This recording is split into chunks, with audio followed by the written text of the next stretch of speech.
For questions 5 through 7, if we look at the syringes, there are 4 marks in between whole numbers. So that means each mark has to count for 2/10. So this would be 1.2, 1.4, 1.6, 1.8, and then 2.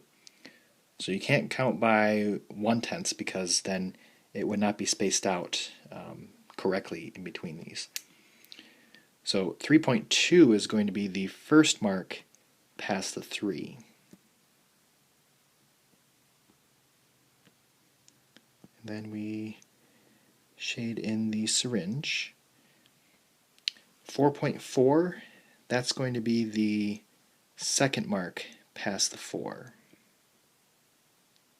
So it can't be the fourth mark past the 4 because that would be 4.8.